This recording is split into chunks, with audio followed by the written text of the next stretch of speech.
Este estudante do sul da Índia que você está prestes a ver entrou na Oxford Union. Ele se levantou na frente de uma plateia majoritariamente muçulmana e expôs a verdade que todos têm medo de dizer.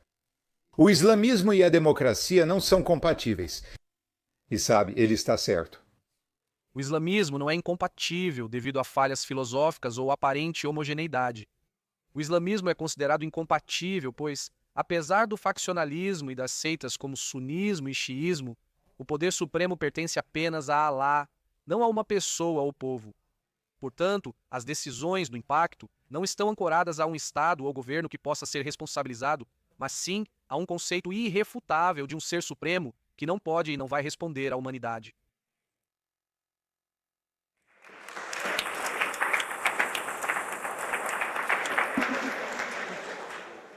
Isso demorou, né? Boa noite a todos. É um prazer falar à Câmara neste debate histórico sobre um tema controverso, mas necessário, referente aos governos e democracias atuais. Vou poupar vocês das longas observações introdutórias e ir direto ao ponto. Proponho este experimento mental para que entendam a base do conflito entre valores islâmicos e democráticos. Se você crê na teoria dos multiversos, vários universos existem em paralelo. Alguns interagem com outros, e alguns existem isolados e separados de sua influência. Isso se aplica a todas as sociedades, e a democracia pode ser imaginada como um multiverso abrangente. No entanto, se a teoria do multiverso for verdadeira, então existe pelo menos um universo dentro desse multiverso onde a teoria não é verdadeira. Islã é esse universo, então o argumento sobre coexistência entra em paradoxo. Essa natureza paradoxal faz com que Islã e democracia ainda sejam incompatíveis atualmente. Vou apresentar os palestrantes do outro lado. Começamos a oposição com o nosso tesoureiro eleito, Musa Haraj. Conheço Musa há muito tempo, desde que ele tentou me hackear pela primeira vez em Hilby. Desde que o conheço, ele sempre foi um motivador eloquente e admiro sua determinação. Ele será um oponente formidável. Musa e eu já dividimos muitos drinks. Eu me sentia como se estivesse em uma adega, onde ele tentava arrancar informações de mim, me enchendo de cerveja após cerveja. Ele não percebeu que eu quase me tornava alcoólatra e eu não notei que ele era muçulmano. O que explica a postura dele em relação à oposição, sim, mas levanta a questão: o que ele estava fazendo frequentando bares altas horas da noite? Depois, o ministro Sérvio Osami Zukorlić, líder do Partido Justiça e Reconciliação, renomado em Sanjak entre os muçulmanos bósnios. Soube, Osami, que você gerenciava a loja Biosan de alimentos orgânicos. Tudo bem, mas só por hoje acho que está na hora de deixar as vagens e focar em algo mais sério. Em seguida temos o Dr. Masli Malik, ex-ministro da Educação da Malásia.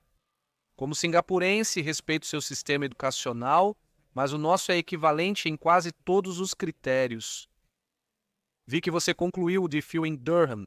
Fico feliz que tenha ido a Oxford ao menos uma vez. Como presidente nomeado do Instituto Internacional de Estudos Islâmicos Avançados, aguardo suas opiniões neste debate. E por último, mas não menos importante, temos Majid Nawaz. Como fundador e presidente do Quilliam e crítico do islamismo, às vezes me pergunto por que você está desse lado do debate. Tomara que o que você diga hoje não te faça voltar para a prisão no Egito. Suas experiências com grupos extremistas e prisões na Inglaterra, Egito e outros lugares certamente foram cruciais para formar sua visão do projeto teopolítico totalitário global. Ansioso para ouvir seus insights. A palavra é sua, Ibrahim. Agora para aprofundar na moção em si, esta casa acredita que o Islã é incompatível com a democracia. É uma moção direta, com várias formas de continuá-la. Mas a maneira como vou explorar isso no discurso de hoje é através da ótica do uso do Islã na política de poder dos dias atuais. Não vou aprofundar na teologia islâmica, pois 9 minutos não bastam para explorar a filosofia islâmica. Em vez disso, vou abordar certos conceitos da legitimidade do Islã em governos ao redor do mundo, de seu uso como moeda de troca para partidos políticos, especialmente na Europa e na Índia, e das justificativas que ele fornece para ações e princípios antidemocráticos em várias nações. Portanto, de forma crítica, O argumento que vou apresentar neste debate vai se concentrar no fato incontestável de que Islã e democracia são dois conceitos irreconciliáveis devido aos princípios fundamentais pelos quais eles existem e operam, especialmente no que diz respeito às abordagens de governança e, por fim, à responsabilidade. O argumento central é que Islã e democracia são incompatíveis devido à autoridade. Em um sistema democrático, a autoridade para tomar decisões está nas mãos de um órgão coletivo de tomada de decisões. Uma cabala de representantes, seja Senado dos Estados Unidos da América, Câmara dos Comuns Britânica ou Lok Sabha indiano, não importa. Nesses órgãos deliberativos, as questões podem voltar às opiniões individuais, aos princípios partidários ou simplesmente às atitudes sociais gerais no clima sociopolítico. Em outras palavras, as decisões tomadas pelo governo democrático são, como Lincoln previu, feitas por partidos do povo, discutidas pelo povo e tomam ações resolutivas para o povo. Já nos governos islâmicos, cargos de liderança podem ser ocupados por autoridades religiosas ou governamentais, mas, em princípio, a autoridade não está concentrada nessas pessoas. Esses indivíduos só transmitem a palavra de Deus. Em outras palavras, o governo islâmico, mesmo aquele que sustenta a democracia e permite a representação de grupos e facções alternativas, não toma decisões com base na medida racional e proporcional da escolha.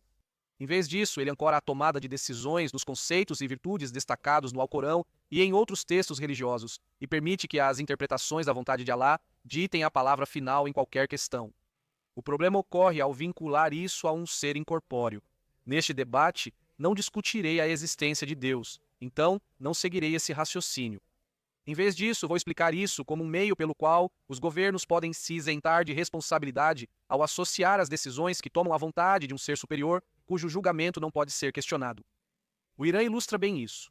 Nas décadas de 50 e 60, a influência britânica e americana prejudicou a democracia local, agravando-se após a queda do Shah Reza Pahlavi e a ascensão da República Islâmica de Khomeini em 79.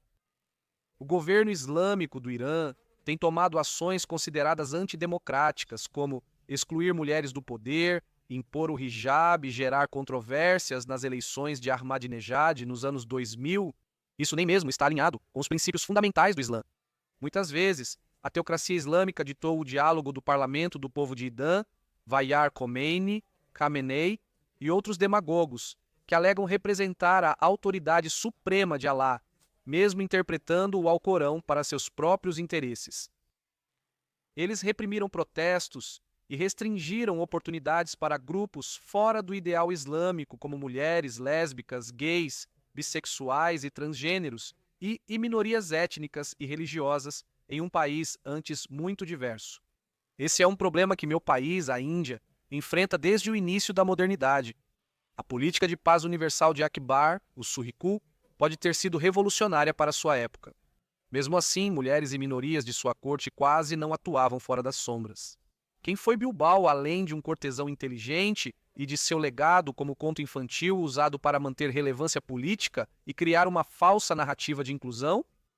O Islã ser religião da paz é outro debate, mas só em Star Wars paz e democracia são realmente sinônimos. Mesmo com um Islã pacífico, como nos capítulos da história Mughal e em livros indianos, a democracia era vista como algo distante e alvo de zombaria dos governantes. A democracia possui vários mecanismos para garantir representação justa de todos no país. A democracia busca decisões com impacto o mais positivo possível nas pessoas. Não vou detalhar isso, pois faz parte do Lúcio e Mil, meu conteúdo de tutoriais. A democracia é naturalmente bagunçada e falha, mesmo quando completa, e isso ocorre com frequência. O Islã não é incompatível devido a falhas filosóficas ou aparente homogeneidade. O Islã é incompatível porque, mesmo com seu faccionalismo, mesmo com suas seitas radicalmente diferentes como o sunismo, o xiismo e tantas outras, o poder supremo não está nas mãos de uma pessoa ou de um povo, mas sim nas mãos intangíveis de Alá. Assim, decisões do impacto não se baseiam em governos responsáveis, mas em um ser supremo e irrefutável que não responderá à humanidade. Ok, agora tenho certeza de que este próximo ponto vai chamar muita atenção, e não de uma forma muito amigável, mas é algo que sinto que precisa ser abordado ao considerar o conceito de Islã e democracia. A democracia é, essencialmente, uma ideologia inclusiva, diversa e tolerante que incentiva o diálogo entre pessoas com valores distintos. Ela permite a representação proporcional de todos os grupos do país, independentemente de sua origem, e na tomada de decisões coletivas. Mas o Islã, em sua base mais fundamental, estabelecida no Alcorão e em textos complementares, não faz isso. Ele é inerentemente missionário, busca converter ou apostolizar todas as pessoas deste mundo ao Islã. Alguns ainda podem discordar, dizendo que o Islã não ensina isso. A única verdade é que esse conceito é parte integrante da pesquisa acadêmica muçulmana e tem... Bem mais lento. Claro.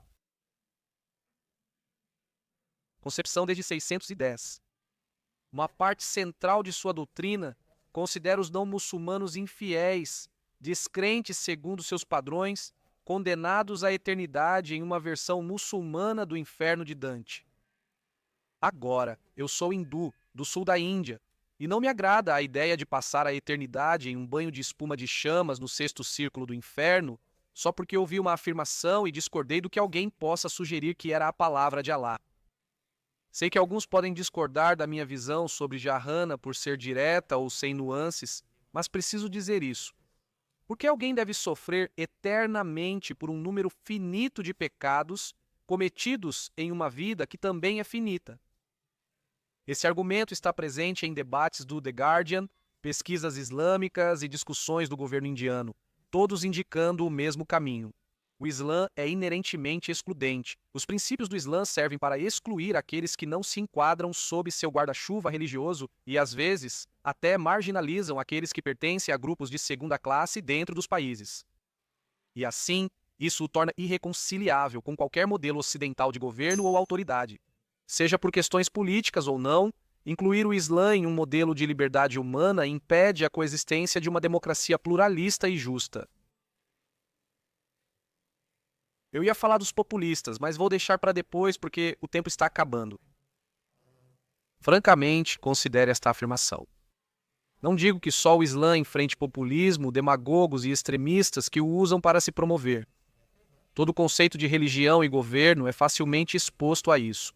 Os caprichos de populistas movidos pelo poder que usam essas narrativas para propagar o medo e uma história de que as autoridades divinas, que afirmam representar, buscarão poder para seus próprios interesses, em vez de para a população coletiva que a democracia exige.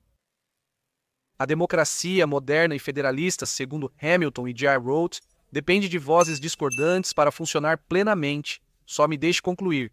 Não vai levar mais de 10 segundos.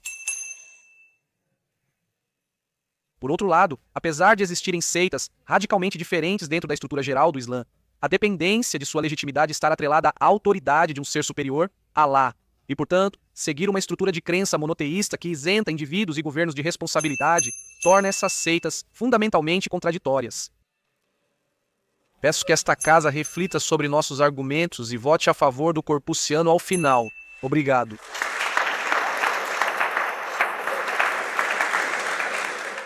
Primeira coisa que aprendi com esse cara: ao argumentar, fale menos e devagar. É muito difícil para as pessoas ouvirem o que você está dizendo, e você não consegue ter muita influência desse jeito. Mas o principal argumento dele era que o Islã e a democracia não são compatíveis. Qualquer pessoa que tenha os olhos abertos pode ver isso muito claramente.